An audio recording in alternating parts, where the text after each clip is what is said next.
Bonjour à toutes et à tous. On avait un petit problème de micro.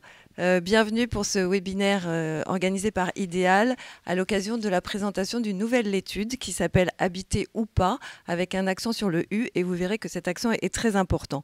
C'est une étude qui a été menée par une équipe de chercheurs, donc Alexandre Coulondre, Marianne Bléau, Vincent Lasserre, Solène Vigouroux et Claire Julliard. Elle est en ligne, vous pouvez la télécharger entièrement et gratuitement, et on vous a même fait un petit résumé. Vous êtes très nombreux et nombreuses, donc merci beaucoup d'être là, venus un peu des quatre coins de la France et avec des profils très divers. Donc toute la fabrique du logement, des aménageurs, des promoteurs, des bailleurs, des responsables de collectivités, des architectes, des urbanistes. Preuve que cette question, où on veut et où on peut habiter, intéresse énormément. Alors pourquoi est-ce qu'on a fait cette étude ?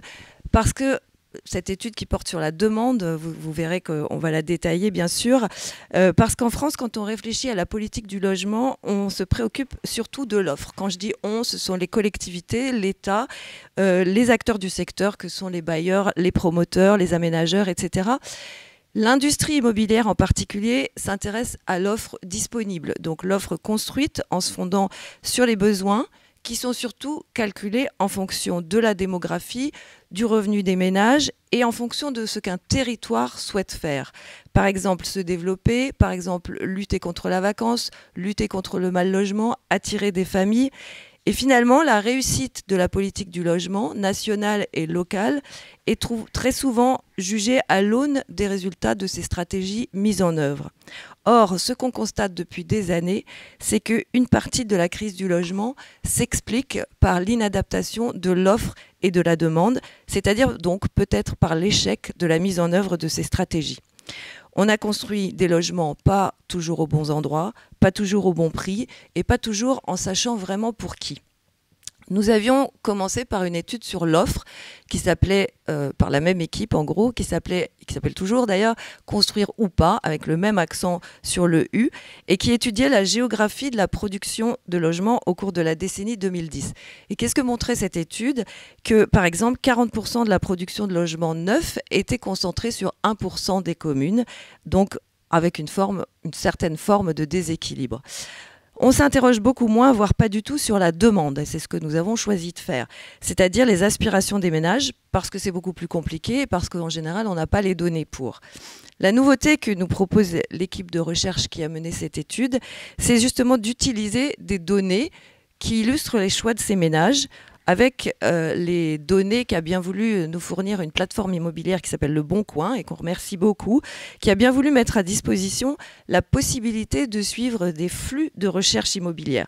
Donc c'est un clic, une prise de contact et à la suite une vente, une location et possiblement un déménagement. On part bien des habitants et non plus des acteurs. À partir de ces données statistiques et de ces constats, on en vient à interroger les politiques publiques et leur efficacité. Ce sont des résultats et une méthode qui sont très pionniers et qui vont, on l'espère, changer la manière de penser l'offre et la demande. Nous espérons aussi très fort que les acteurs privés et les acteurs publics vont s'en saisir, car c'est vraiment un renversement de manière de voir les choses et c'est vraiment ce dont on a besoin aujourd'hui pour réfléchir à la politique du logement. Ce webinaire va se dérouler en 2 temps. D'abord, une présentation par Alexandre Coulondre, chercheur indépendant associé au Lab Urba et co-auteur de l'étude et coordinateur de l'étude. Et ensuite, une mise en discussion avec 3 invités. Arnaud Spett, qui est président de la communauté de communes de l'Arc-Mosellan, donc un élu local confronté à des questions de terrain où ses administrés peuvent ou veulent se loger. Clara Wolf, qui est chef du bureau des études économiques au ministère du Logement et donc représentante ici de la politique du logement de l'État. Grande responsabilité. Et puis Alain Tourgeman, qui est directeur des études et de la prospective du groupe BPCE, donc une banque qui se préoccupe de son modèle, c'est-à-dire des prêts qu'elle accorde et de la valeur de ses créances que sont les logements de ses emprunteurs. Et vous pouvez aussi poser des questions via le chat, on essaiera d'y répondre. Et donc pour commencer, je donne la parole à Alexandre Coulondre qui va nous présenter l'étude et ses résultats. Merci beaucoup Catherine, bonjour à toutes et à tous, je suis ravi de vous présenter ce travail et ce rapport donc, qui est téléchargeable sur le site d'Idéal et sur lequel Nous avons beaucoup travaillé avec notre équipe sur la question, on l'a dit, de la demande de logement. Et quand on essaye de travailler sur cette question de la demande, finalement on se confronte à des questions un peu fondamentales. Quel territoire concentre la demande de logement? C'est une question qui peut paraître assez basique et finalement on ne trouve pas de réponse, ni vraiment dans la littérature scientifique, ni vraiment dans, on va dire, la statistique publique, puisque c'est un champ qui est très peu couvert par les données publiques. On a bien des façons un petit peu détournées d'y accéder, à travers notamment des indicateurs démographiques, mais finalement c'est scientifiquement assez peu satisfaisant, parce que dans ces indicateurs, on intègre beaucoup de choses et pas seulement la question de la demande au sens strict du terme. Alors on a bien aussi des données sur la demande de logements sociaux, mais là encore c'est une donnée qui est spécifique au logement social et par ailleurs qui est assez difficile à exploiter. Donc une question centrale qui pourrait guider les politiques du logement, qui ne trouve pas de réponse. Deuxième élément, une fois qu'on a fait ça, qu'on serait parvenu à faire cette géographie de la demande, il y a la question des déséquilibres. C'est-à-dire quand bien même il y aurait de la demande dans un territoire, même en forte quantité, on pourrait se demander si finalement l'offre couvre ou pas ces questions de demande, et donc quels sont finalement les déséquilibres offre-demande sur le territoire. Là encore, une question fondamentale dans laquelle jusqu'à présent on a essayé d'apporter des réponses, mais qui selon nous n'étaient pas tout à fait satisfaisantes. Et donc voilà, deux questions assez fortes sur lesquelles l'étude essaye de revenir. Alors pourquoi on n'a pas pu le faire? Par manque de données, essentiellement. Et donc le premier enjeu du projet, c'était d'essayer de trouver ces données, de trouver des données originales qui permettraient de faire ce travail. Et donc on a eu cette intuition que se rapprocher des données de plateformes numériques pouvait finalement combler ce vide informationnel. Et donc nous avons, on l'a dit, fait un partenariat de recherche avec Le Bon Coin qui nous a transmis les données de la plateforme, donc toutes les données de navigation sur la partie immobilier de la plateforme, sur une période de 3 ans, allant de 2019 à 2021. Et donc, pourquoi ces données sont intéressantes? C'est parce que lorsque les internautes naviguent sur la plateforme, ces navigations sont enregistrées dans des bases de données et ça nous permet d'avoir plusieurs choses, notamment des informations sur la localisation, parce qu'à travers l'adresse IP, alors c'est un peu technique, mais des internautes, on peut localiser cette adresse IP et savoir où l'internaute est situé, d'une part, et d'autre part, on peut savoir la localisation des biens qu'il va consulter, des annonces qu'il va consulter sur la plateforme. Donc finalement, l'idée était de se dire qu'à travers ces deux localisations, on pouvait développer des indicateurs spécifiques sur la demande.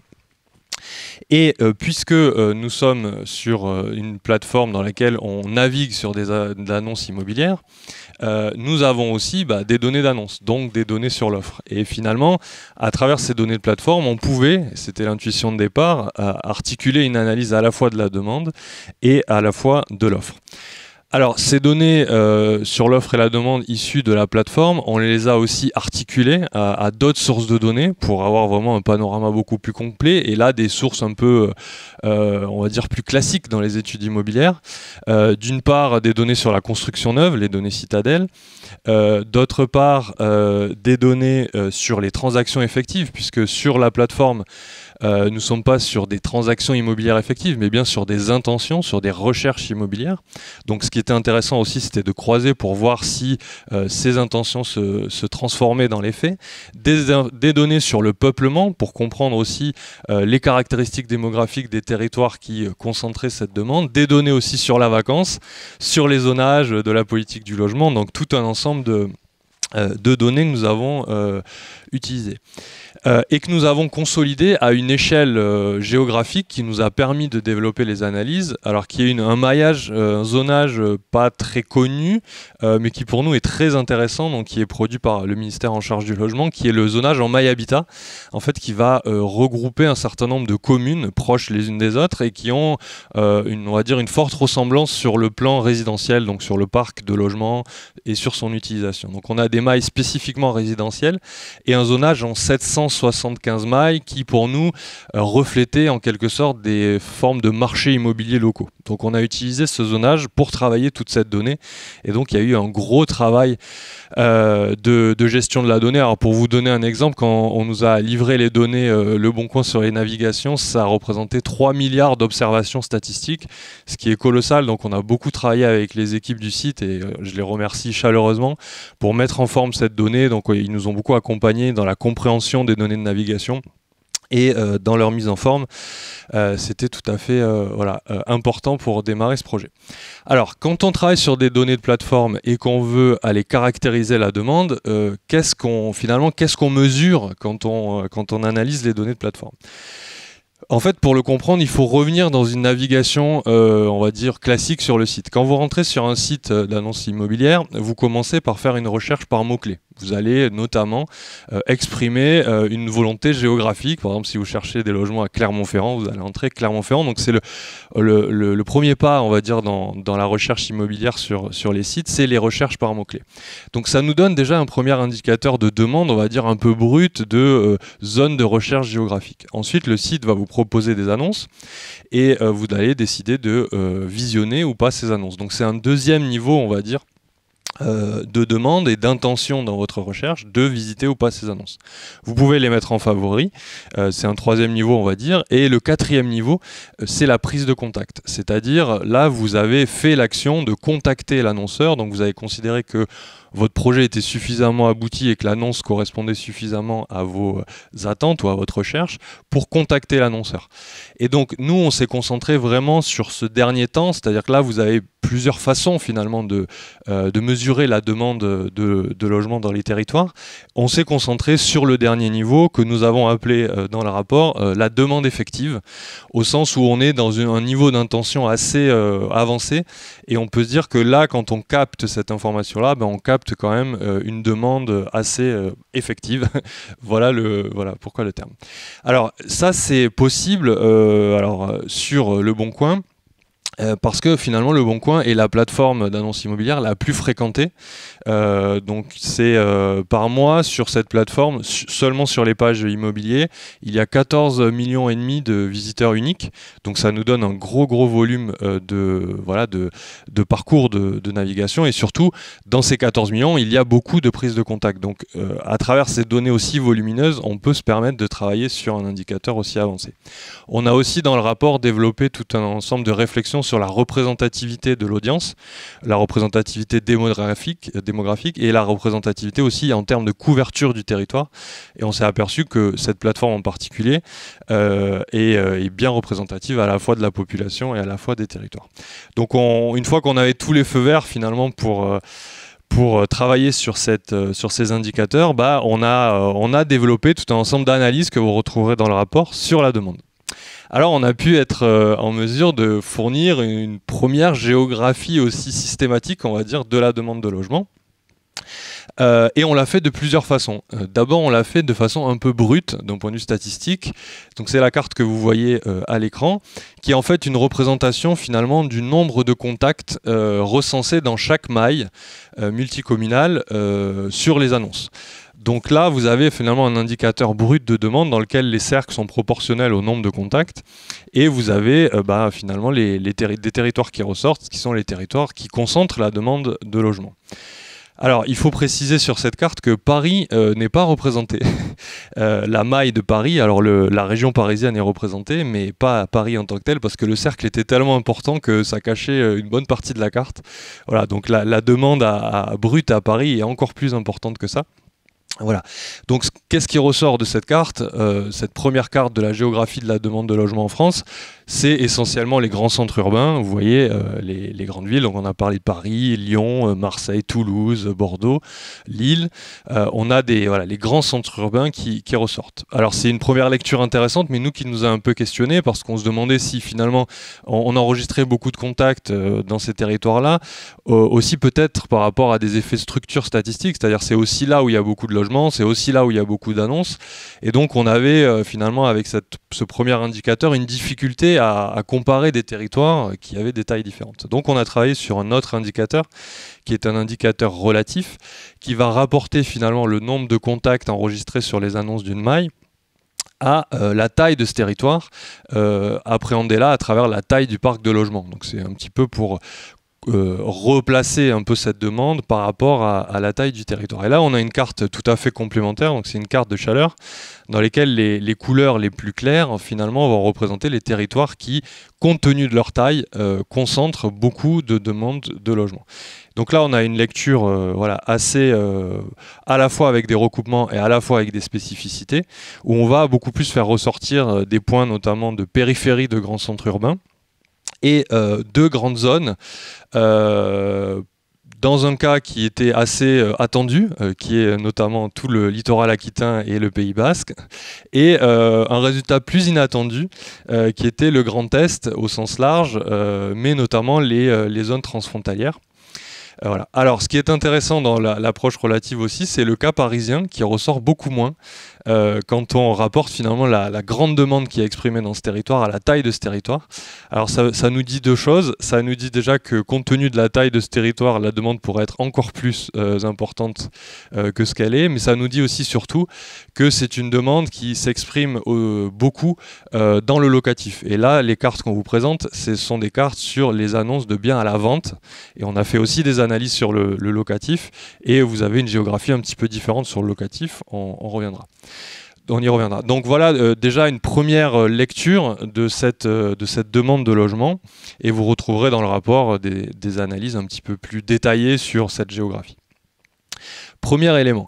Deuxième élément, ce que je disais tout à l'heure, c'est-à-dire qu'une fois qu'on a fait ça, on se dit finalement peut-être que ces territoires avec une forte demande ont l'offre suffisante pour couvrir cette demande, et finalement ils ne sont pas nécessairement en déséquilibre. Donc nous, ce qui nous a intéressé, c'était de travailler sur ces déséquilibres.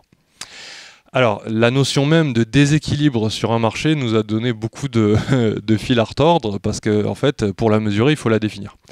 Et il y a une façon de la définir qui serait une façon un peu normative, c'est-à-dire de se dire à partir de 10 contacts par annonce, ou de 100 contacts par annonce, ou de 200 contacts par annonce, on va se dire que le marché est déséquilibré, il y a beaucoup trop de demandes par rapport à l'offre. Ça aurait été une première piste. Nous, on n'a pas décidé d'utiliser cette piste, on a décidé de opter pour la voie relativiste, on va dire. De se dire finalement, on va calculer les équilibres observés ou les déséquilibres observés partout, et on va identifier les territoires dans lesquels les déséquilibres sont plus importants qu'ailleurs. Voilà.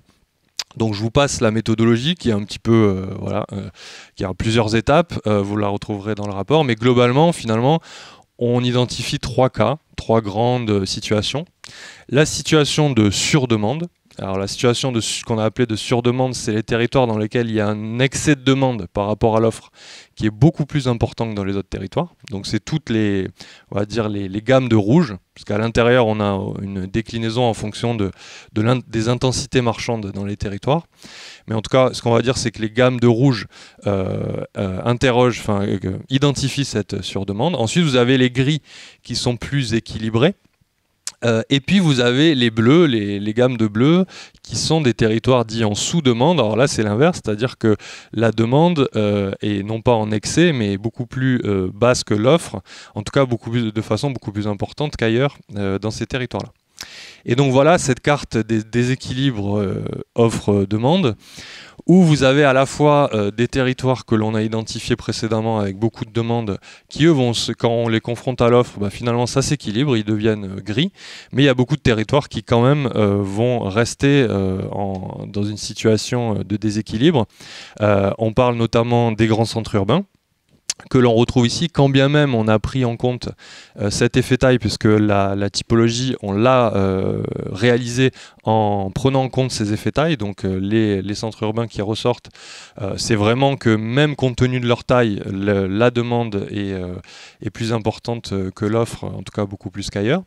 Donc ces centres urbains qui ressortent, nos deux zones que j'évoquais tout à l'heure qui ressortent clairement, et de façon même cette fois plus étendue, puisqu'on voit que dans le Pays Basque, voilà, la zone rouge, on va dire, est beaucoup plus étendue que tout à l'heure, et dans le Grand Est aussi, hein, vous avez une vraie partie en surdemande et un grand territoire avec des mailles successives en surdemande. J'imagine qu'on aura l'occasion d'en reparler dans le débat. La région de Lyon, mais aussi d'autres territoires qui émergent, notamment sur les littoraux, le littoral méditerranéen, etc. Donc on voit que la surdemande caractérise pas seulement les grands centres urbains, qu'il y en a aussi dans d'autres types de territoires. Et voilà, c'est pour cette géographie. Alors là, on était, je vous l'ai dit, jusqu'à présent sur la question de l'achat-vente, c'est-à-dire les navigations sur les annonces de biens à la vente. On s'est demandé, puisqu'on avait aussi les données, si on retrouvait la même géographie pour la question de la location. Donc on a utilisé la même méthode, mais on a appliqué sur le jeu de données spécifique aux navigations sur les annonces de biens à la location. Et là, vous allez voir qu'on retrouve à la fois une géographie en partie qui se recoupe, mais en partie qui est assez spécifique à la question du locatif, puisque vous avez un recentrage de la surdemande sur les plus grands pôles urbains, et notamment là, cette fois-ci, la région parisienne, qui est très clairement s'affiche comme un territoire en surdemande locative très important, et une forte littoralisation aussi, puisque là vous avez tout le littoral atlantique, en tout cas dans sa partie sud, qui est très caractérisé par la surdemande, tout comme le littoral méditerranéen, qui lui aussi affiche beaucoup plus de surdemande, ainsi que les territoires transfrontaliers qu'on a identifiés tout à l'heure. Alors le Grand Est perd un peu ce statut de territoire en surdemande pour la question locative, quand bien même il y a encore certaines mailles qui affichent de la surdemande. Voilà. Donc une géographie qui se recoupe, mais qui est spécifique et qui appelle des explications, notamment dans cette comparaison, que vous retrouverez en partie dans le rapport. Et alors, une fois qu'on avait ces deux cartes, on s'est demandé, finalement, est-ce qu'on pouvait les croiser? Est-ce qu'on pouvait identifier des territoires à la fois en surdemande pour la question de l'achat-vente de logements et à la fois pour la location? Et c'est ce qu'on a appelé la surdemande complète. Voilà, c'est des territoires qui sont à la fois en surdemande dans ces deux cas. Et donc, le recoupement, finalement, c'est cette carte-là. C'est la carte finalement de la difficulté d'accès au logement via les logiques de marché en France. Donc je rappelle que là on est vraiment, comme on est sur des annonces à la vente ou à la location, c'est vraiment les logiques de marché, on n'a pas pris en compte le logement social, mais via les logiques de marché, les territoires qui apparaissent en rouge, c'est les territoires dans lesquels on a le plus de difficultés d'accéder au logement, à la fois sur le locatif et sur l'achat. Donc ça peut, là visuellement, on peut avoir l'impression que c'est une géographie finalement assez resserré, qui ne concerne pas beaucoup de zones du territoire. Mais en termes de nombre d'habitants, c'est important parce qu'en fait, c'est des mailles assez denses et vous avez quand même 123 mailles qui sont caractérisées par cette surdemande complète où on retrouve quelques finalement invariants de cette géographie de l'immobilier, c'est-à-dire les plus grands pôles urbains, les littoraux méditerranéens et atlantiques et les zones transfrontalières et notamment on en reparlera avec le Luxembourg et dans le Grand Est. Voilà. Alors, ce qu'il faut dire aussi, une fois qu'on en est là, c'est que cette analyse de la demande et de la surdemande ne doit absolument pas être appréhendée comme une analyse des besoins en logement. Pourquoi? Parce qu'en fait, les besoins en logement, en tout cas dans la façon dont c'est calculé, mesuré dans la statistique publique, se basent notamment sur des projections démographiques. On va essayer d'anticiper le nombre de ménages, de nouveaux ménages qui vont arriver dans un territoire, et on va essayer d'anticiper pour pouvoir un peu configurer ou dimensionner le parc en fonction de ces arrivées futures. Donc dans la question des besoins en logement, il y a vraiment une projection. Là, on est vraiment sur des dynamiques de marché à un instant donné. En plus de ça, comme je le disais, c'est vraiment des dynamiques de marché, on ne prend pas en compte le logement social, et quand on travaille sur le besoin en logement, on travaille sur le parc dans son ensemble, donc on intègre le logement social. Donc il faut bien faire la distinction dans nos analyses, ne pas surinterpréter en se disant que c'est les territoires dans lesquels il y a des besoins en logement. Il y a de la surdemande sur les marchés, mais la question du besoin dépasse un petit peu cette question. Deuxième précision, c'est que finalement, on a parlé jusqu'à présent de déséquilibre offre-demande, et on n'a pas parlé de tension. et en fait, finalement, la tension, mais on pourra en reparler, telle qu'elle est définie dans la statistique publique, en tout cas dans les politiques publiques, est une mesure des déséquilibres offre-demande. Donc finalement, ce qu'on fait, c'est une autre façon de parler de la tension immobilière sur les marchés immobiliers locaux. Et alors justement, il y a un peu finalement deux débats qu'on peut ouvrir à partir de de ce travail, c'est le premier, c'est sur finalement la cohérence des zonages de la politique du logement. Notamment sur le zonage qui est souvent le plus discuté, le plus commenté par à la fois les élus locaux, les acteurs de la production urbaine, qui est le zonage ABC, qui détermine tout un ensemble de dispositifs de politique du logement pour les territoires. Et donc là, vous avez la carte du zonage ABC. Et finalement, nous, on s'est demandé si nos analyses sur les déséquilibres, et notamment les territoires en surdemande, étaient effectivement catégorisés dans le zonage ABC dans des zones dites tendues, c'est-à-dire notamment le A et le A bis, qui sont les catégories du zonage ABC, qui sont censées refléter cette tension. On va y revenir plus longuement tout à l'heure. D'accord, ok. Donc juste pour indiquer que finalement, il y a en partie un grand recoupement, c'est-à-dire que ce zonage, vous le voyez, quand même caractérise comme zone en tension la région francilienne, le littoral méditerranéen, une partie du littoral atlantique, etc. Et en même temps, on le verra dans le tableau et on pourra le commenter, il y a des cas que notre analyse permet de faire ressortir qui n'apparaissent pas dans le zonage ABC. Voilà. Donc notamment des zones tendues au sens du zonage ABC qui ressortent en sous-demande chez nous, et à l'inverse des zones identifiées comme détendues dans le zonage ABC qui là vont être pour nous des zones en surdemande.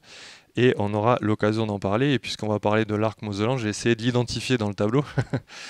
Donc nous, il est en catégorie 9, c'est-à-dire vraiment un territoire en forte surdemande. Et il n'est pas forcément dans le zonage ABC. Voilà. Et alors, deuxième débat un peu qu'on peut tirer en termes de débat sur la politique du logement de cette recherche, c'est finalement la question de l'apport d'offres nouvelles. C'est-à-dire que là, on a travaillé sur des déséquilibres offre-demande sur l'ancien, puisque sur la plateforme qui nous a fourni les données, c'est essentiellement de l'offre de logement ancien. Et finalement, dans le rapport, on s'est demandé si l'offre nouvelle, et notamment l'offre neuve, venait dans les territoires et était suffisamment bien positionnée dans les territoires pour finalement rééquilibrer la surdemande. Et donc, on a réfléchi aussi sur la géographie de la construction de logements et de la production de logements. Et vous voyez la carte à gauche qui est une carte qui va vous montrer dans les couleurs les plus sombres les territoires dans lesquels on construit le plus de logements alors par rapport à l'offre ancienne. C'est-à-dire c'est la part du neuf dans l'offre sur le marché, on va dire. Et donc vous voyez que c'est une géographie qui recoupe en partie la géographie de la surdemande résidentielle.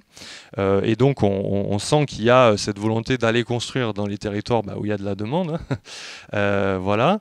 On pouvait s'en douter, mais en tout cas là, on le vérifie. Et ce qui nous a intéressé dans la recherche, c'était aussi de se dire, est-ce que cette offre était forcément nouvelle, était forcément neuve, ou est-ce qu'elle pouvait être aussi du recyclage urbain avec de la vacance? C'est-à-dire, est-ce que la vacance résidentielle et la possibilité de récupérer la vacance pouvaient être aussi un levier pour rééquilibrer des situations locales de surdemande. Et donc on a travaillé sur la géographie de la vacance résidentielle, où vous avez la même carte, alors là ce qui va indiquer dans les couleurs les plus sombres la part de logements vacants par rapport à l'offre sur les marchés. Donc pour avoir une carte comparable à la carte de gauche qui est le neuf et à droite la vacance, et pour se demander si finalement la vacance était aussi positionnée dans des territoires en surdemande.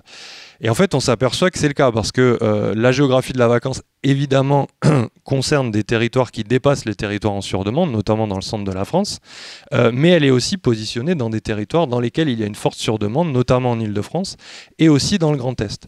Et donc, on a fait un ensemble de simulations dans le rapport, et puis j'arrêterai là, dans laquelle on s'est demandé finalement, est-ce que l'offre neuve ou l'offre nouvelle par récupération de la vacance, laquelle des deux était le plus en mesure finalement de rééquilibrer des situations locales?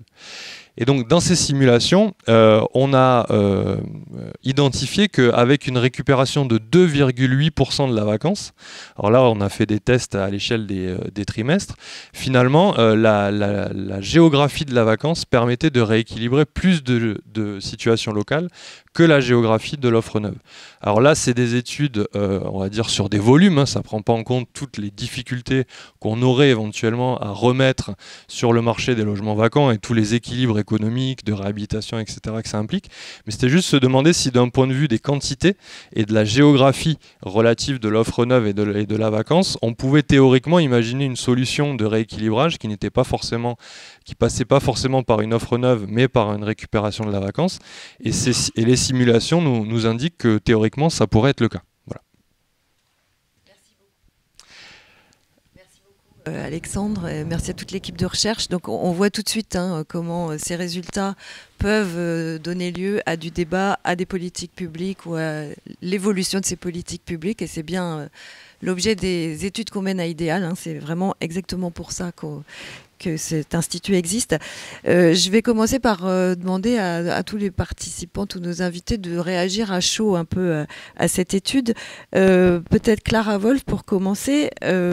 Vous, avant d'être au ministère du Logement, vous étiez chez Meilleurs Agents, vous étiez data analyst, donc vous pratiquez pas mal ce genre de modélisation. De modèle.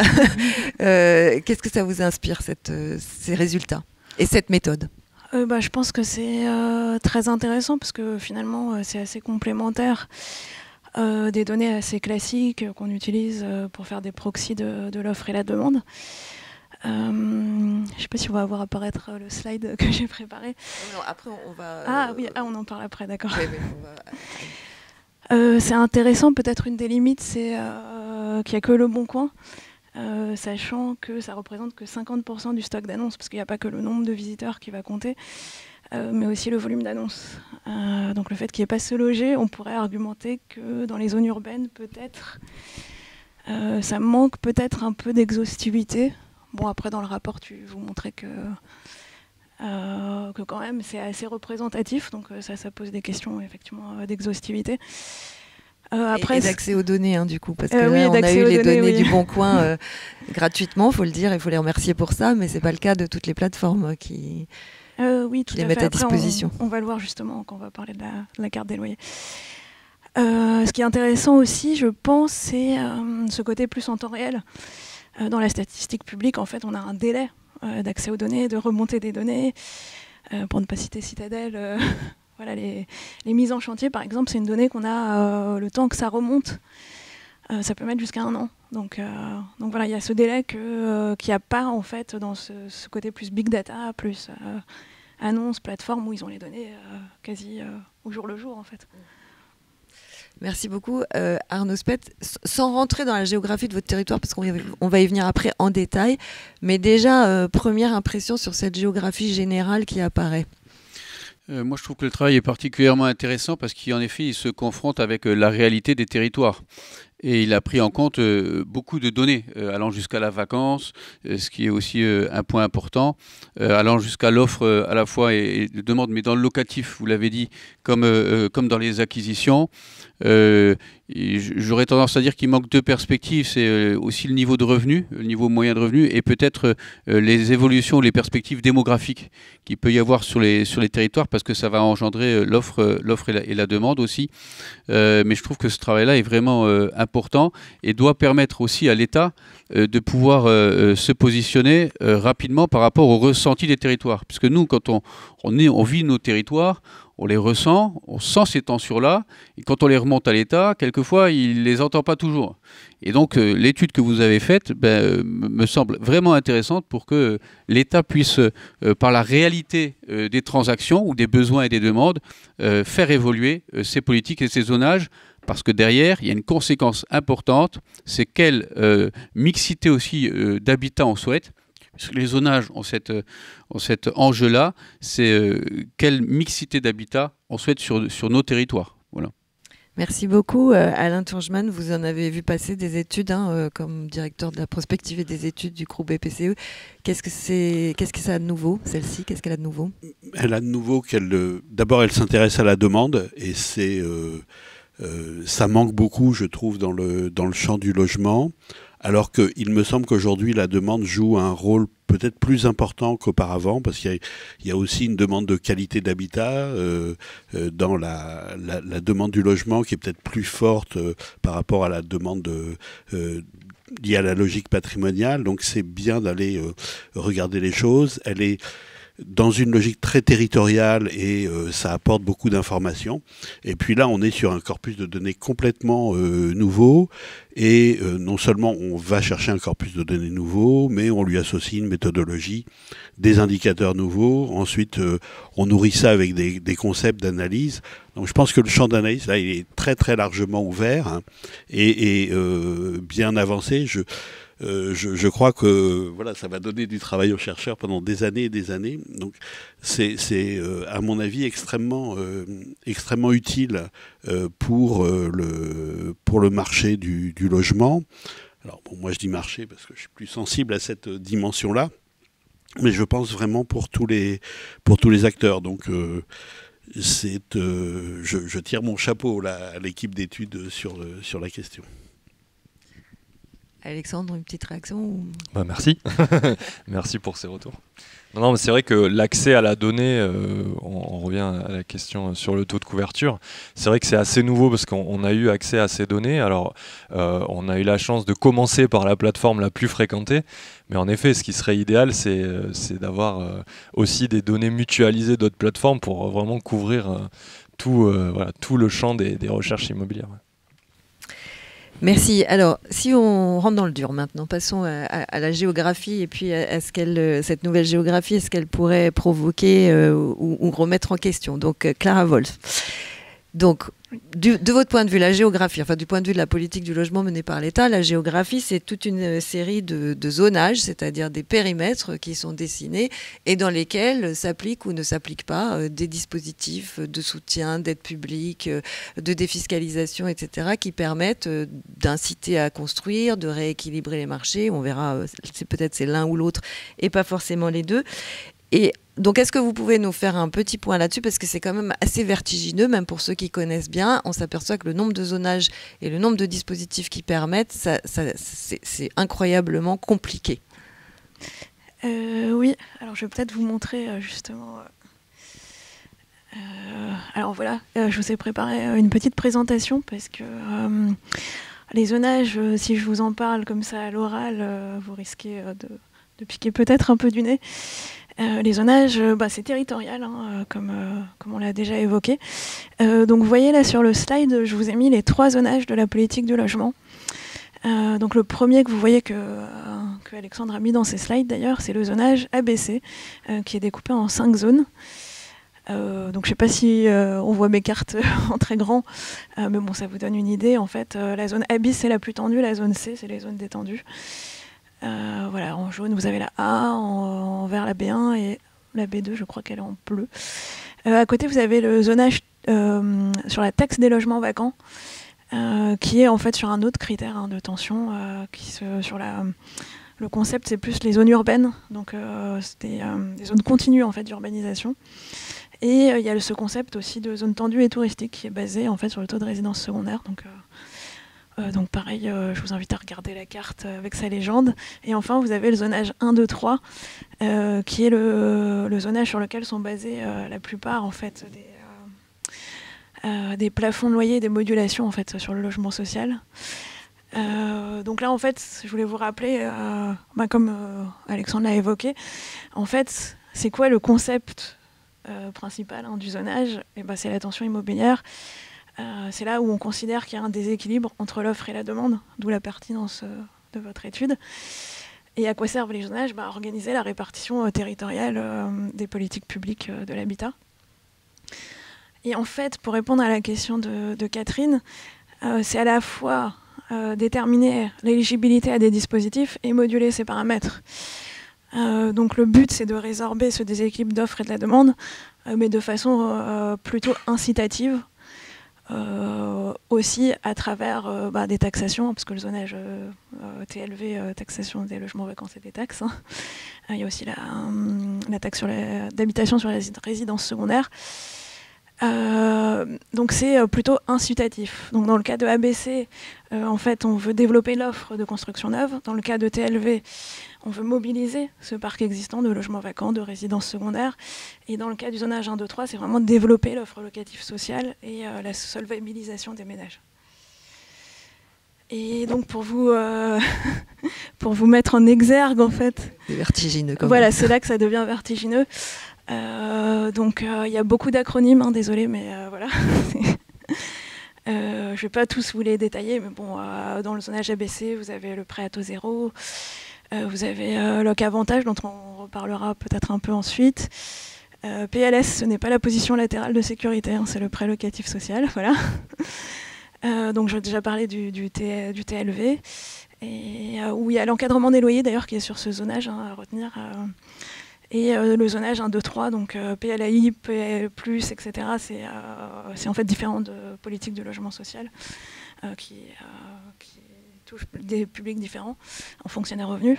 Et évidemment, les APL, hein, qui sont très connus par le public. Et donc ce qu'il faut retenir sur ce slide, je pense, c'est qu'il y a 67 dispositifs, hein, si on additionne tous les dispositifs qui sont reliés aux 3 zonages. Donc effectivement, c'est complexe. Et les changements peuvent être coûteux, hein, surtout sur le zonage 1, 2, 3. Hein. Les APL, c'est 15 milliards à peu près, si je ne dis pas de bêtises. Voilà.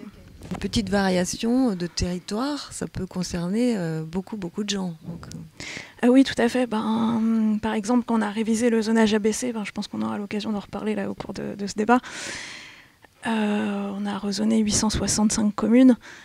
Voilà, ça implique l'éligibilité à 33 dispositifs nouveaux. Et il y a des subtilités quand on passe par exemple de B2 à B1 en termes d'éligibilité, de plafond de loyer, de ressources. Pour par exemple du logement locatif intermédiaire, ça change quand même. Donc oui, c'est assez... Et effectivement, si on veut réviser par exemple le zonage 1, 2, 3, les impacts budgétaires sont importants parce que les APL sont une politique... Et au tout début, ils ont été fabriqués comment ces zonages ? Alors pour le zonage ABC, c'est vraiment des critères de tension assez classiques. Donc c'est des indicateurs socio-démographiques, c'est l'évolution de l'emploi, c'est les taux d'effort, des caractéristiques du parc, des niveaux de loyer et des niveaux de prix, hein, évidemment, aussi, parce que c'est la rencontre de l'offre et de la demande, hein, donc ça peut indiquer la tension, évidemment. Après, le zonage TLV, comme je vous l'ai dit, c'est sur cette définition d'unité urbaine, comme vous le voyez dans le slide. Plus il y a ce critère de taux de résidence, ce critère de taux de résidence secondaire. Donc pareil, critère de tension. Et après, vous avez le zonage 1, 2, 3, donc ça paraît un peu plus géographique quand on voit les zones là, qui sont définies à l'écran. Mais c'est aussi que ce zonage a été fait à la fin des années 70. Donc ça correspondait aussi à un critère de tension en fait, à cette époque. Après, sur les évolutions possibles ou récentes. Arnaud Spett, alors, vous êtes dans un territoire, sans rentrer peut-être tout de suite dans vos questionnements sur les zonages, est-ce que vous pouvez nous décrire en fait votre territoire et ce que sa position frontalière dit en matière de logement, de politique du logement que vous menez, des facilités ou difficultés de vos habitants, des habitants du territoire que vous administrez, à se loger? Alors, le territoire de l'arc mosellan, situé donc en Moselle, a la frontière avec le Luxembourg. Vis-à-vis du Luxembourg, c'est 112 000 travailleurs frontaliers qui vont tous les jours au Luxembourg. Avec des conséquences sur le niveau de revenu, puisque le Luxembourg, c'est le 3e pays avec le revenu le plus important après la Suisse et Monaco. Et donc, le revenu moyen est de 3 500 € par habitant, quand en France, il est en dessous de 2 500 € par foyer.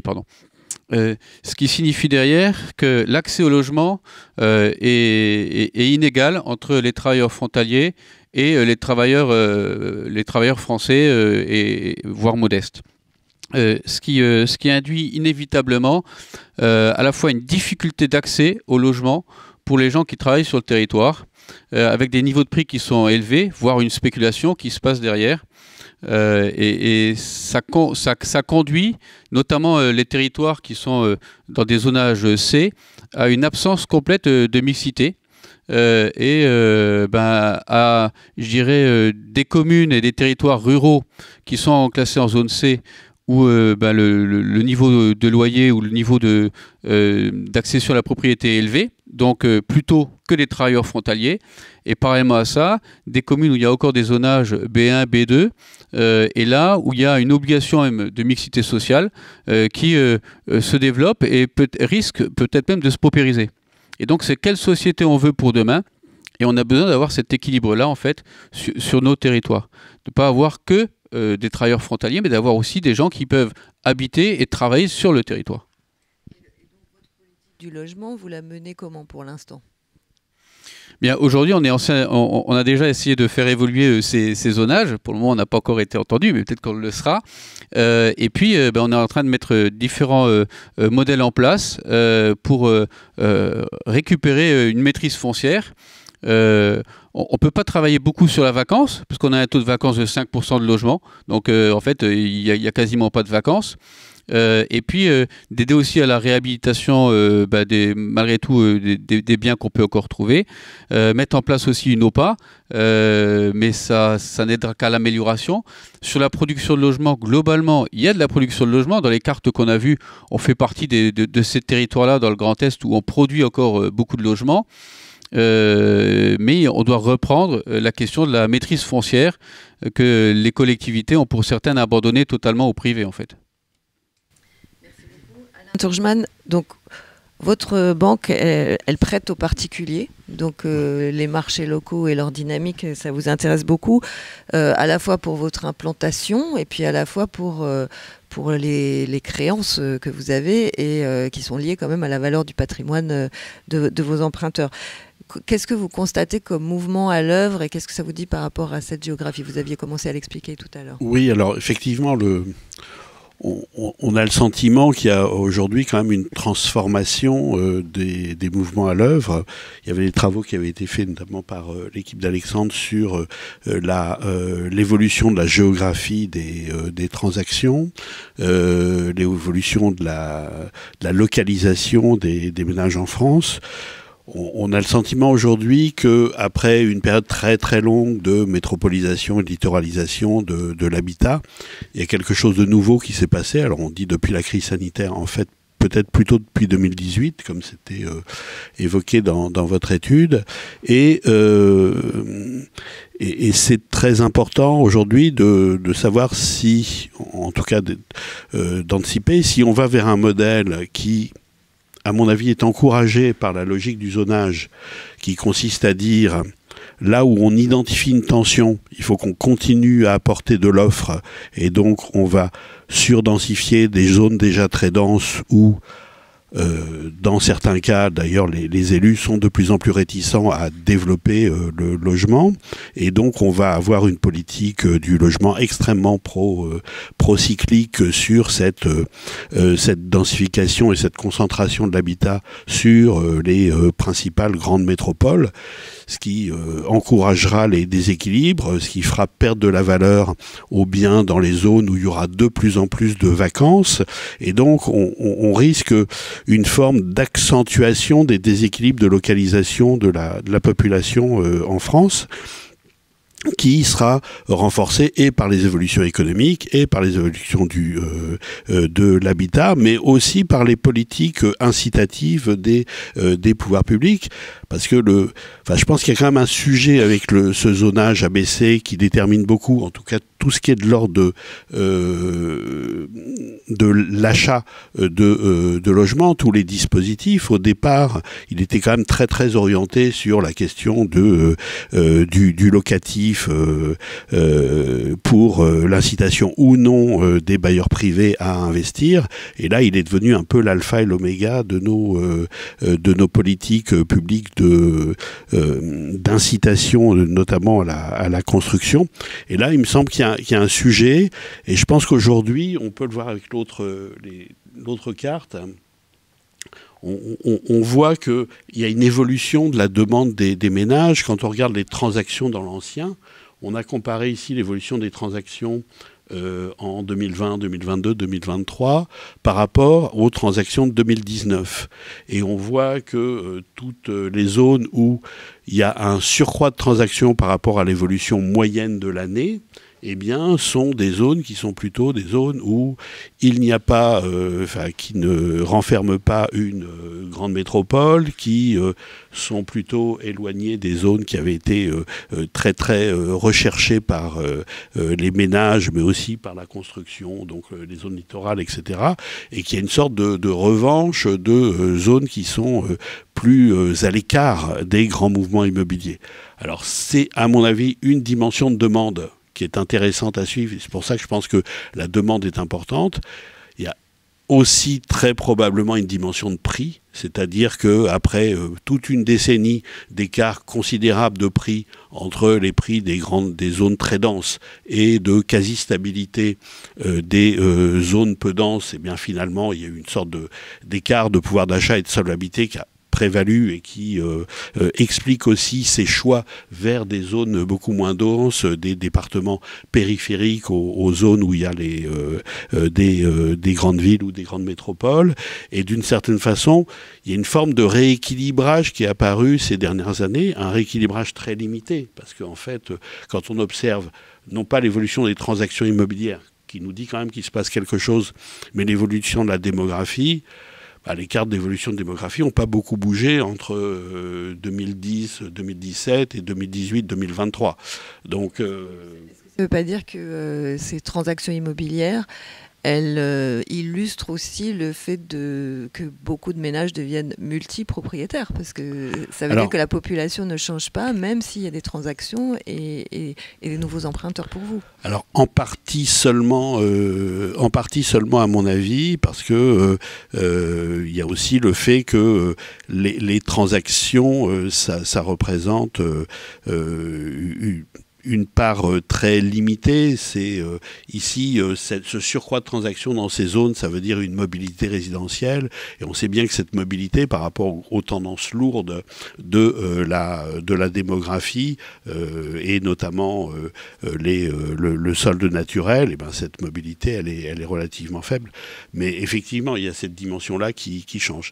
Mais quand même on peut le voir avec les slides suivantes, hein. Il y a quand même un effet on a mis en perspective la densité de population et le surcroît de transactions par rapport à la moyenne, ou bien l'ampleur de la population des départements. On voit bien qu'il y a eu une tendance à avoir des transactions qui sont davantage développées dans les zones peu denses et dans les zones où il y a eu une population moindre. Alors pas seulement, hein, mais c'est le cas. Donc il me semble qu'il se passe quelque chose de ce côté-là, qu'il y a une petite tendance au rééquilibre. C'est pas sûr que ça dure. Mais peut-être il faut se demander, sur la base des travaux sur la demande, si en fait il n'y a pas une marge de manœuvre pour rééquilibrer un peu l'habitat sur le territoire, et peut-être faire en sorte que les politiques publiques soient moins procycliques à la concentration de l'habitat dans les mêmes zones. C'est ça l'interrogation que j'ai. Enfin, et il me semble l'une des dimensions qu'on pourrait tirer de votre étude, c'est pas seulement de dire ben voilà, on identifie les zones où il y a des tensions, c'est aussi comment de façon problématique on peut l'utiliser pour se dire quel genre de politique publique, avec quel type d'objectifs on peut avoir pour finalement répondre à l'évolution de la demande. Si je peux faire un petit commentaire sur vos graphiques. Alors 2019, c'était une année assez haute du cycle. Hein. Plus d'1 million de transactions dans l'ancien, pas mal aussi dans le neuf. J'ai l'impression que ce qu'on voit aussi sur votre graphique, c'est une question de pouvoir d'achat immobilier. Non, j'ai comparé 2019 et ensuite pour les autres dates, j'ai fait la différence à la moyenne de l'évolution. C'est-à-dire qu'on n'a pas 2020 par rapport à 2019, on a l'écart de chaque département par rapport à l'évolution moyenne entre 2020 et 2019 pour que la carte soit directement représentative. D'accord, mais il y a un effet quand même de remontée des taux d'intérêt, de baisse du pouvoir d'achat immobilier, et du coup dans des zones comme Paris qui étaient très chères, il y a une perte d'accession en fait pour certains ménages. Oui, mais c'est pas le cas de 2020. C'est pas le cas de 2020. Voilà, c'est pas le cas de 2020 ou 2021 qui sont exactement sur la même logique. C'est vrai qu'en 2023 il y a un impact très fort, mais c'est pas du tout le cas de 2019 ou 2020. Je voudrais réagir parce que vous avez apporté un point important, c'est quel territoire et quelle France on veut pour demain.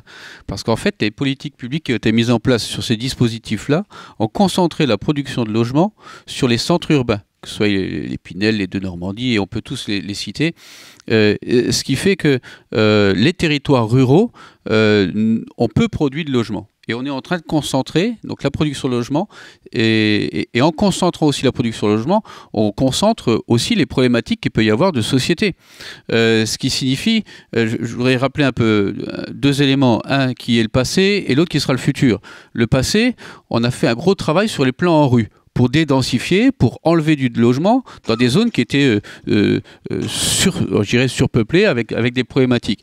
Et là, en reconcentrant cette construction de logement dans les centres urbains, eh bien, on risque de concentrer cette problématique.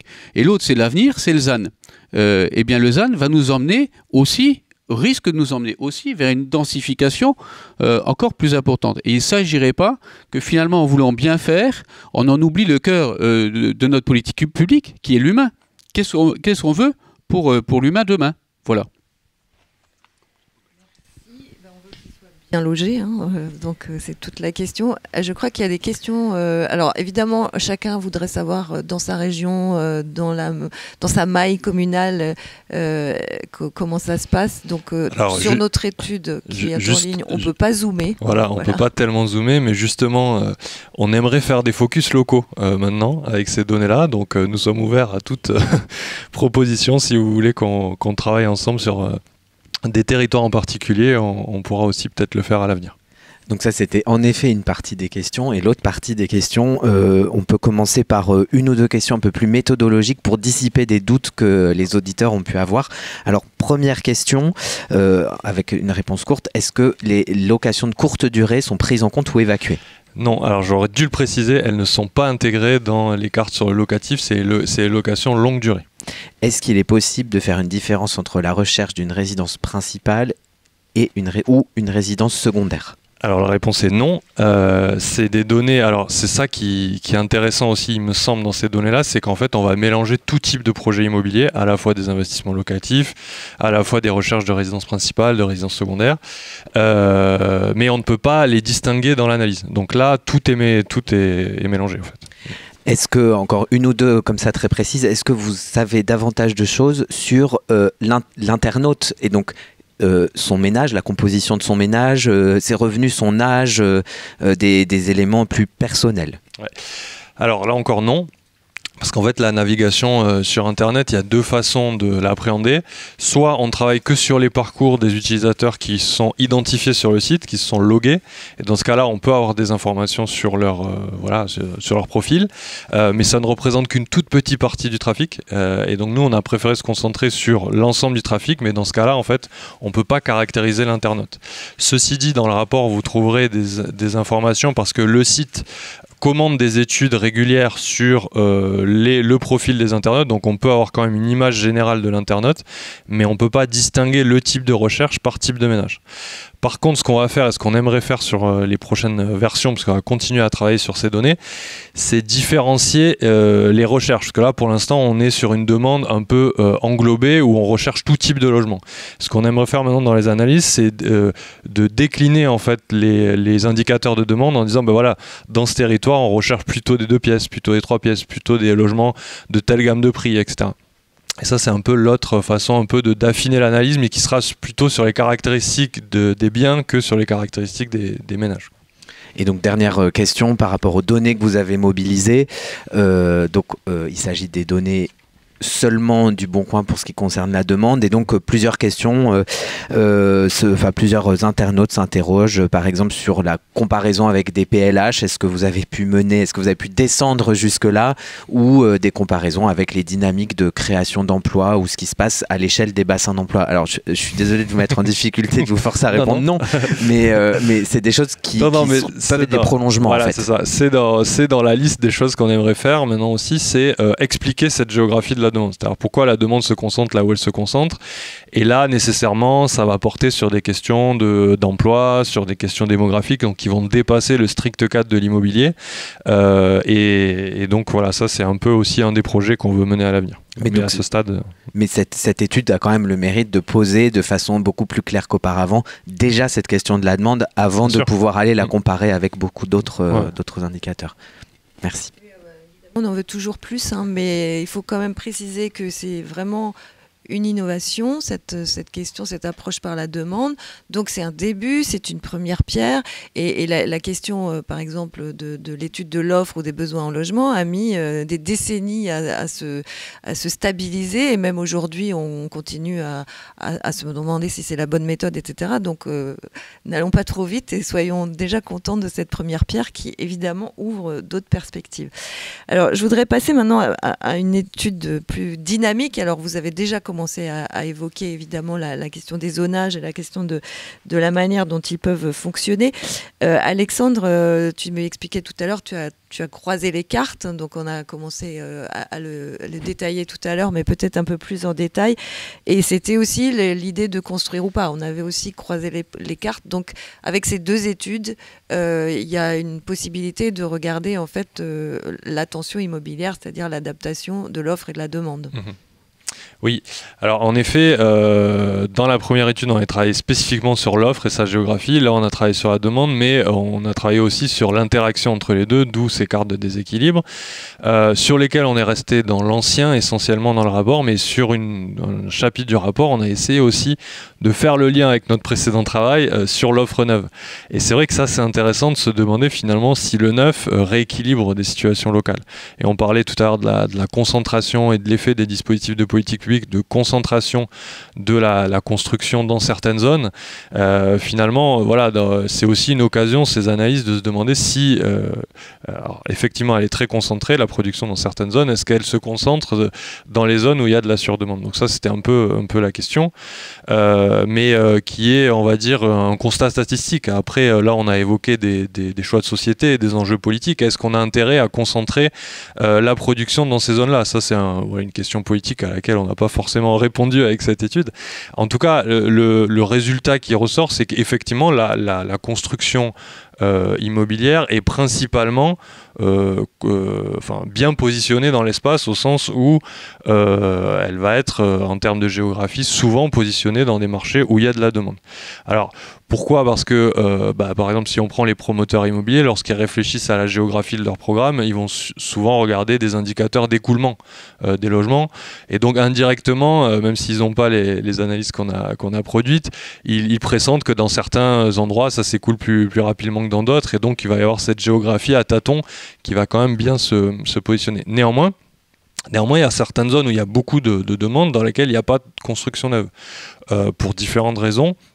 Déjà pour des raisons de disponibilité foncière, parce que dans certains territoires, par exemple, il y a très peu de construction neuve à Paris, alors qu'il y a beaucoup de demandes, parce que le territoire est déjà construit, quoi.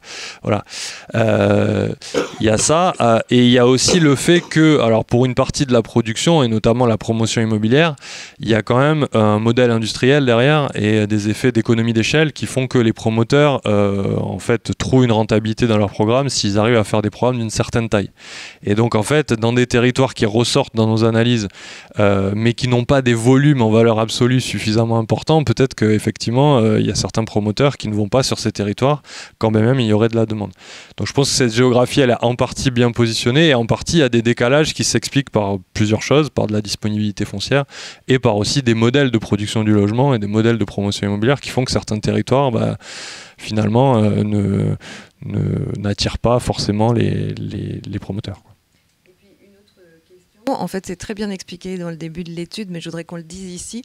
En fait, l'expression de la demande par rapport à l'offre, c'est-à-dire qu'on pourrait imaginer aussi que quand il n'y a pas d'offre ou quand il n'y a pas une offre accessible, la demande ne se manifeste pas.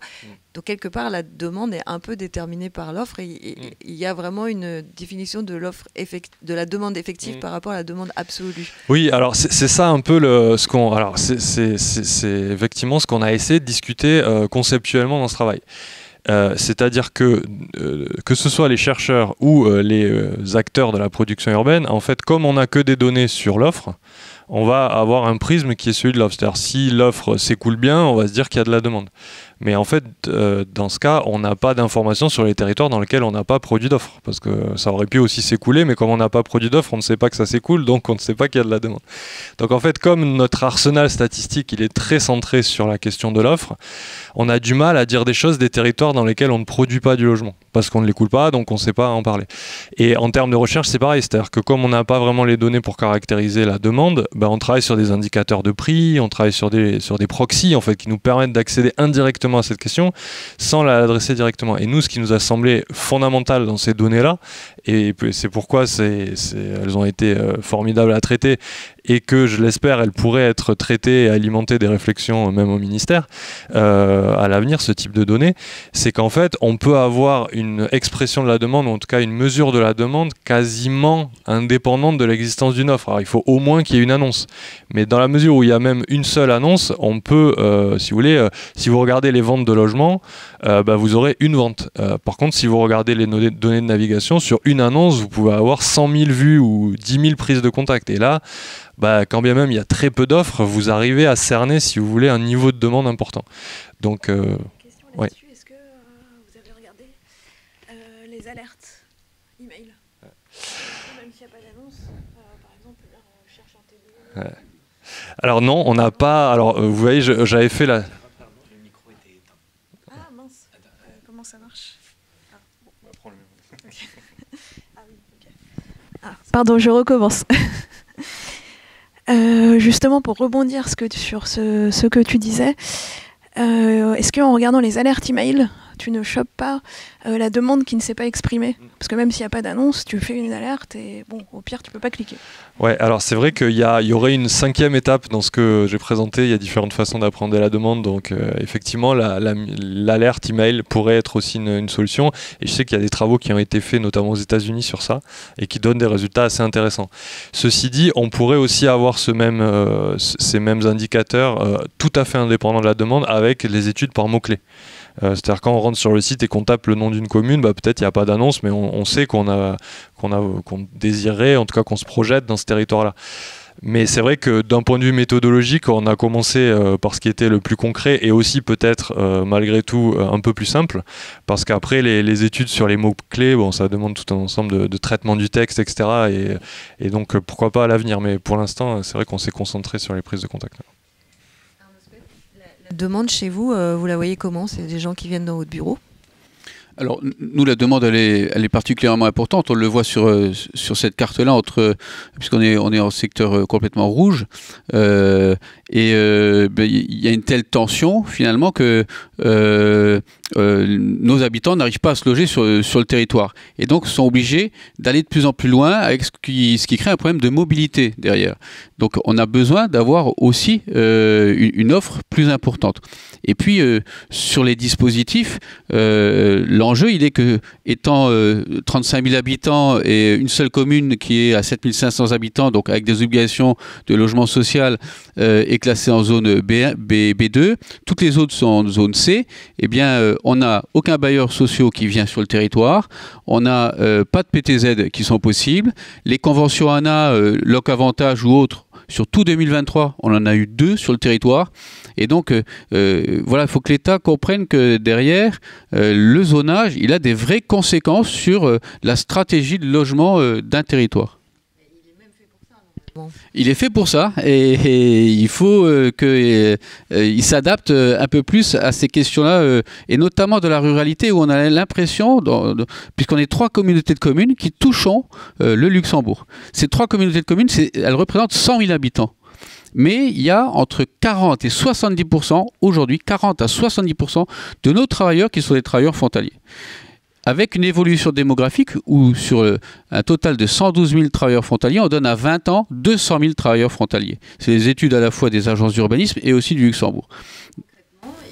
Au Luxembourg, ils sont beaucoup mieux payés au Luxembourg et ils s'achètent des maisons en France moins chères qu'ils pourraient les acheter au Luxembourg. Alors vous avez ça, donc ça c'est les travailleurs frontaliers. Vous avez même aujourd'hui des Luxembourgeois qui n'arrivent plus à acheter un bien au Luxembourg parce que la maison à vendre au Luxembourg c'est 1 million d'euros minimum. Donc ils viennent même acheter en France.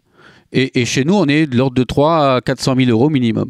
Et donc, il y a un décalage de toutes ces populations où finalement, petit à petit, on n'a plus que des travailleurs frontaliers. Et puis, sur nos territoires, ceux qui travaillent sur nos territoires se déplacent et vont habiter 20, 30, 50 km, je dirais, à l'intérieur, un peu plus loin, je dirais à l'intérieur des terres, mais de plus en plus loin par rapport au territoire où ils travaillent.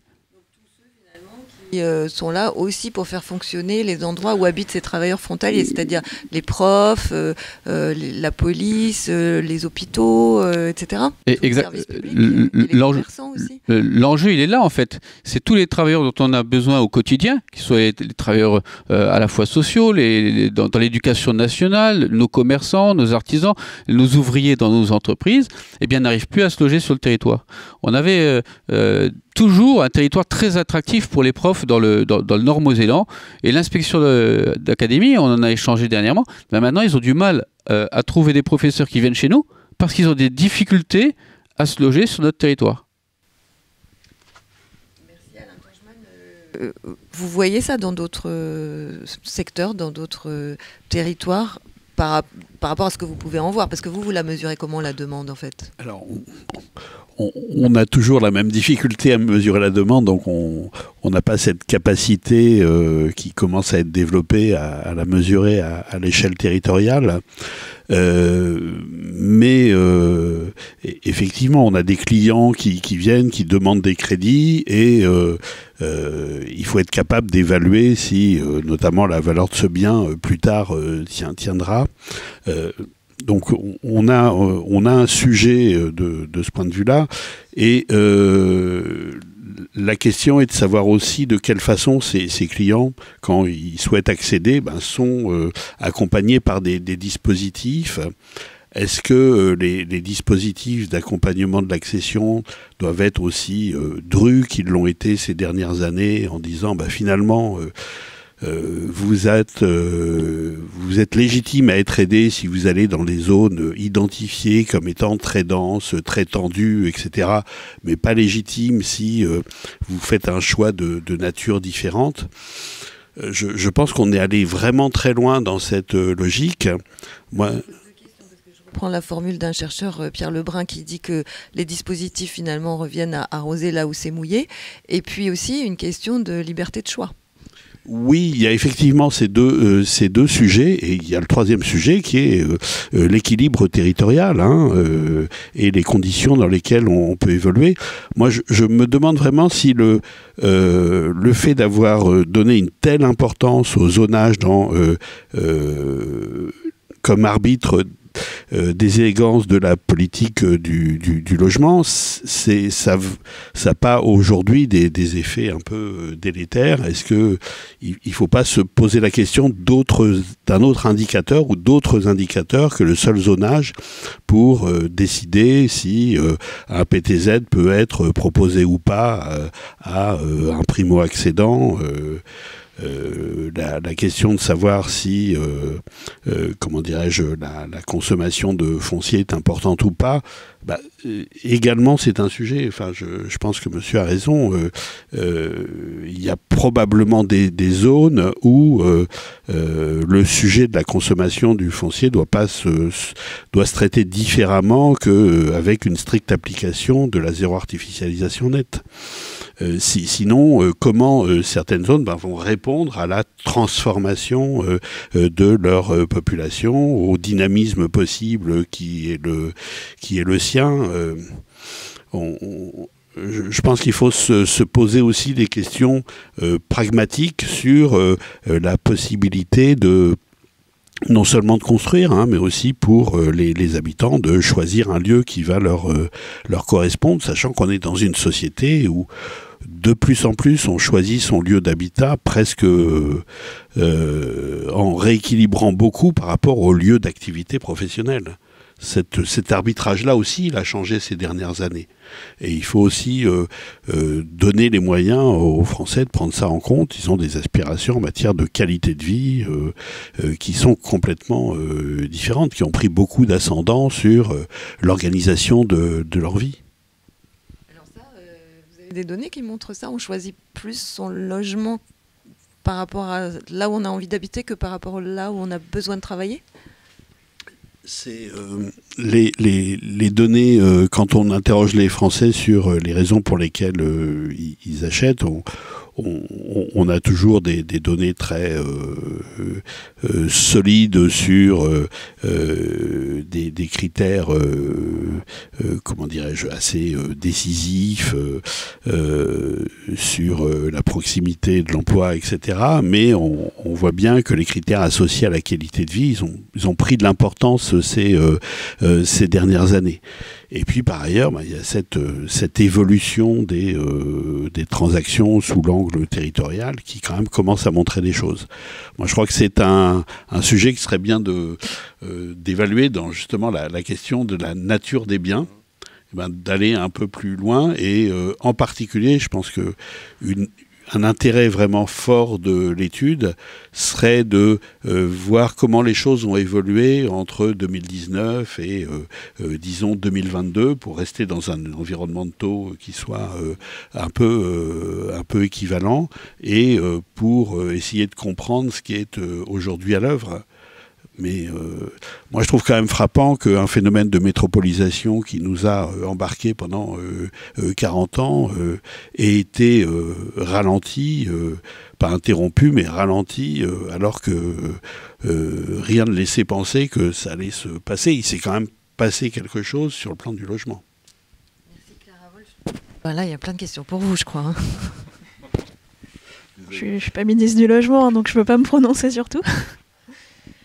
Vous voulez que je réponde à quelle question? Quand même la remise en cause de l'efficacité des zonages. Alors c'est vraiment une très vaste question et puis elle est aussi très politique, mais peut-être voilà, l'importance de la ruralité et la non-importance de cette ruralité dans l'établissement des zonages, ou enfin dans la globalité des territoires qui ne sont pas dans ces zonages ou qui sont en C. Oui, du coup, j'ai préparé un petit slide sur la révision flash de juillet.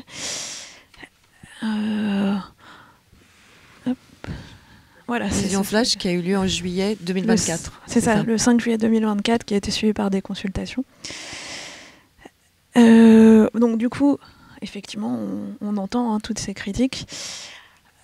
Pour l'instant, le moyen d'y répondre, c'est par des révisions en fait, du zonage. Donc cette fameuse révision du 5 juillet 2024. Donc il faut savoir que c'est quand même la plus grande révision flash à ce jour.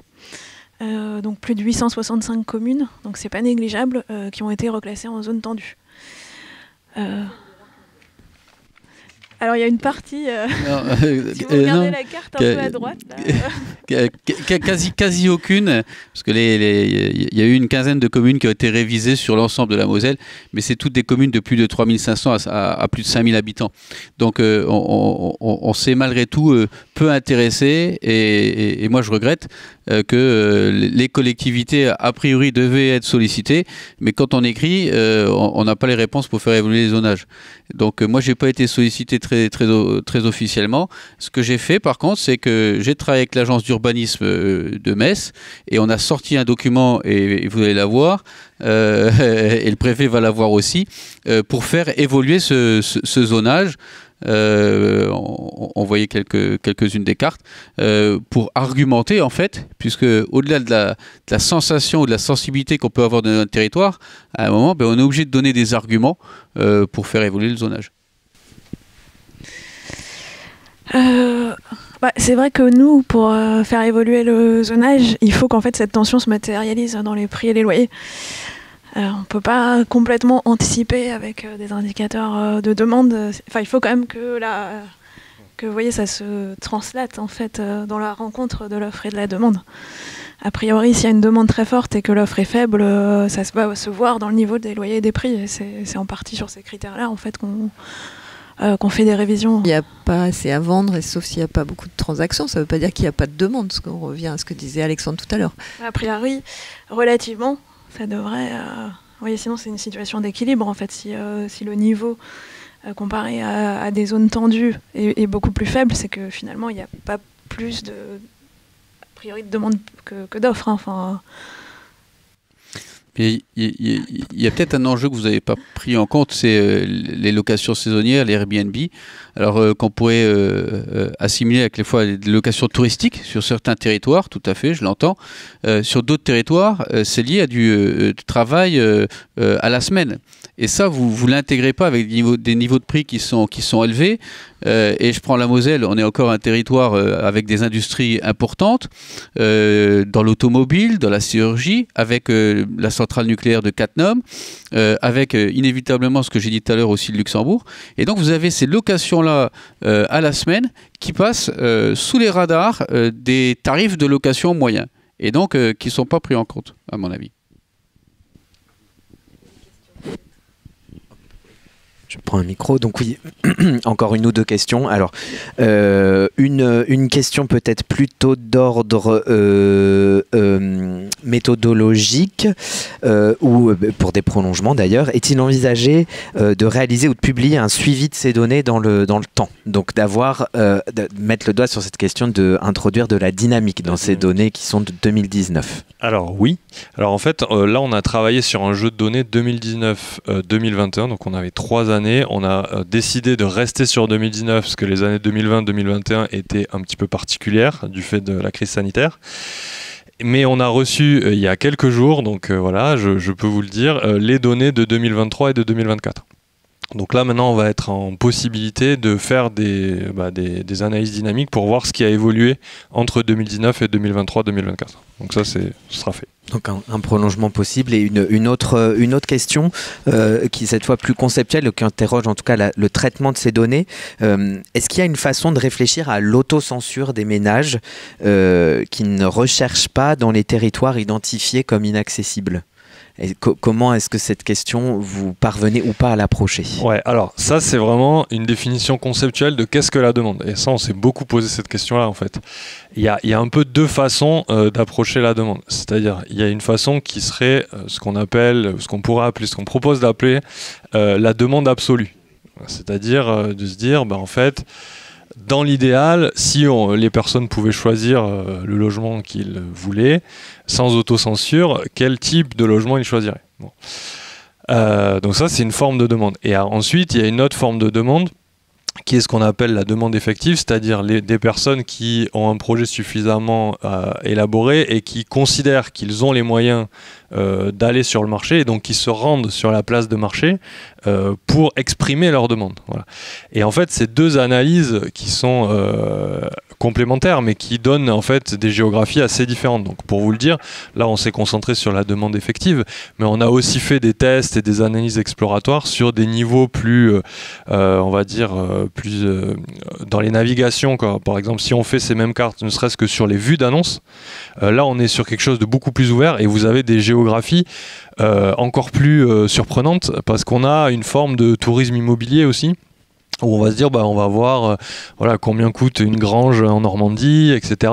Et c'est une forme de découverte du marché, d'apprentissage du marché, on va dire, mais pas lié à des projets effectifs. Et donc je pense qu'en fait cette demande, on peut la qualifier à différents niveaux du parcours, à différents moments du parcours, et à différents moments du parcours on va pas avoir la même nature de demande. Voilà. Et donc c'est assez riche, c'est ce qui fait un peu la richesse de ces données, et en même temps c'est vrai que c'est ce qui est un peu difficile à conceptualiser, quoi.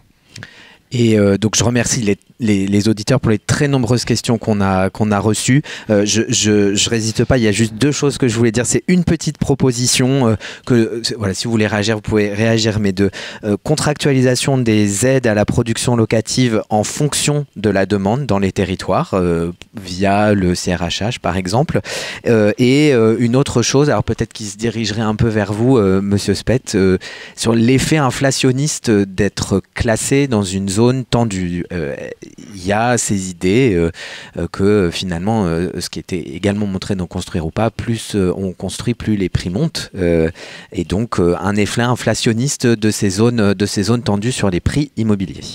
Et une des questions de Construire ou pas, justement, qui interrogeait sur le choc d'offres, le fameux choc d'offres qu'on nous promet depuis un certain temps et qui est censé faire baisser les prix, et qui, on l'a montré, finalement, n'a pas d'effet, soit parce qu'il n'est pas assez important, soit parce que les biens immobiliers ne sont pas des marchandises comme les autres.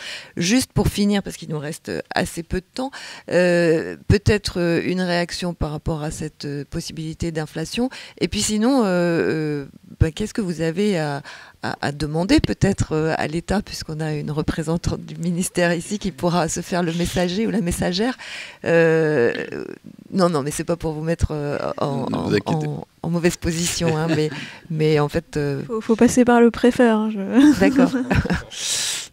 Alors il y a deux choses. Sur la question de l'inflation, je pense que plus le marché est restreint, plus inévitablement les prix montent. Et avec des difficultés en fonction des niveaux de revenus que vous avez.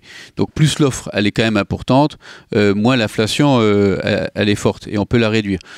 Parallèlement à ça, je pense que les dispositifs doivent aussi être encore confortés ou aller plus loin au-delà des questions du zonage, mais sur la capacité des collectivités dans des zones tendues à reprendre la main sur la maîtrise du foncier. Alors la propriété foncière c'est un droit extrêmement important en France, je l'entends, mais je pense que on doit encore conforter les outils de maîtrise du foncier, notamment sur les zones tendues.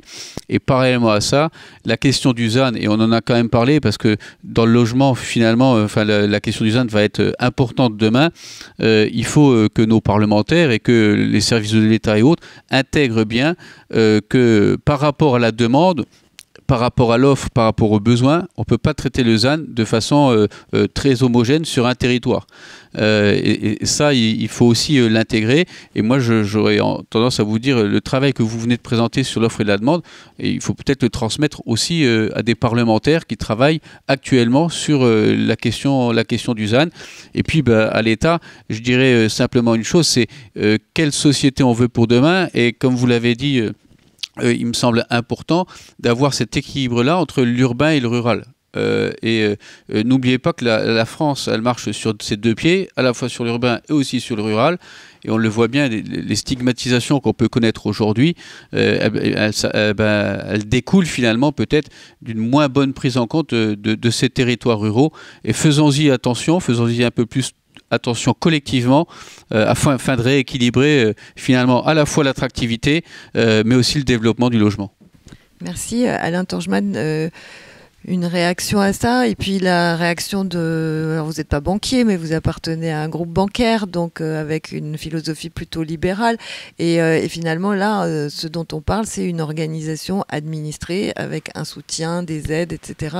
Est-ce qu'il est mal configuré? Est-ce qu'il est lié aussi à la politique trop centralisée du logement? Qu'est-ce que vous en pensez? Alors, la question est vaste là pour 2 minutes. Effectivement, on est plutôt sur le volet accession. On voit aussi, il me semble qu'on voit émerger une demande de nature un peu différente, et que quand cette demande va dans le sens quand même d'un rééquilibrage territorial, je pense que ça vaut la peine de l'écouter et d'essayer de donner des moyens à l'expression de cette demande.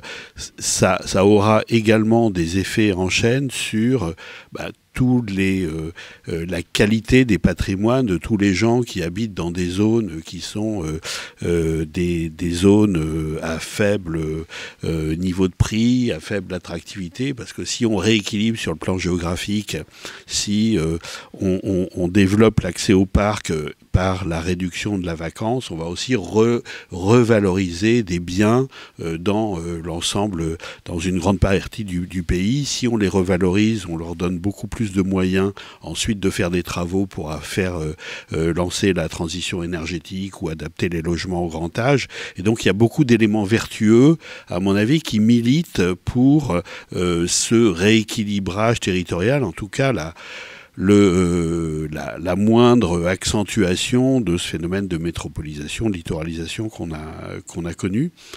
Donc je pense que c'est vraiment un sujet sur lequel il faudrait essayer d'avancer et effectivement de se réinterroger sur les zonages qui ont des effets extrêmement procycliques, me semble-t-il. peut-être le mot de la fin. Oui, alors pour réagir sur cette dichotomie rural-urbain, il faut savoir quand même que dans la dernière révision flash sur les 864 villes, il y en a plus de 400 qui ont moins de 2000 habitants. Donc j'ai tendance à penser quand même qu'il y a des villes, voire des petites villes qui ont été touchées et qui doivent être dans des zones rurales par cette révision. Concernant... Parce qu'il y a eu beaucoup de questions, j'essaye de me remémorer. Est-ce que on peut considérer que le PTZ, le prêt à taux zéro, c'est une façon de resolvabiliser les ménages, et donc on participe à travers ces politiques publiques en fait à développer cette accession à la propriété notamment. Et enfin sur la mobilisation des logements vacants, je crois que là je traite quand même plusieurs questions. Donc il y a cette start-up d'État qui a été lancée en 2020, qui s'appelle Zéro logement vacant, et qui est, donc voilà, je vous ai préparé une petite slide qui est à destination des collectivités territoriales, de l'ANA et de l'État, et qui consiste vraiment à contacter les propriétaires de logements vacants pour remobiliser ces logements vacants. Depuis 2020, donc ça a été ouvert à tout le territoire depuis novembre 2022. Il y a quand même déjà 15 000 logements sortis de la vacance.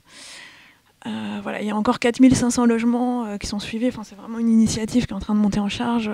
C'est une start-up d'État, zéro logement vacant. Donc il y a aussi cette volonté de remobiliser le parc existant pour répondre à ces situations de surdemande. Alors après, évidemment, reste un mystère qui est la fabrication de ces zonages, et on aimerait bien savoir en fait comment, à partir de la tension immobilière, vous arrivez à dessiner des périmètres et quelle est la définition de cette tension immobilière. Mais bon, c'est peut-être l'objet d'un autre webinaire ou de l'ouverture de données qu'on réclame des acteurs privés, puis qu'on réclamerait bien aussi de la part de l'État. Un dernier mot peut-être, Alexandre, pour clore ce débat. Un dernier mot, ça serait merci. Merci à Ideal d'avoir suivi ce travail. Merci au Bon Coin d'avoir eu la confiance en notre équipe pour nous partager ces données.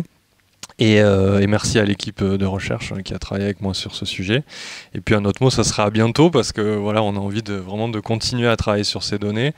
Donc je disais qu'on a eu des actualisations de données, on aimerait faire des focus locaux, développer toute la partie explicative. Donc voilà, on va prolonger ces réflexions, et j'espère qu'on aura l'occasion d'en rediscuter. Merci à toutes et à tous d'avoir assisté à ce débat. J'espère qu'il vous aura intéressé. Je vous reprécise que l'étude est en ligne depuis ce matin. Vous pouvez la télécharger. Donc ça s'appelle Habiter ou pas. Et puis vous avez aussi le premier volet qui s'appelait Construire ou pas, qui est également en ligne. Je vous souhaite une très bonne journée et à bientôt. Au revoir.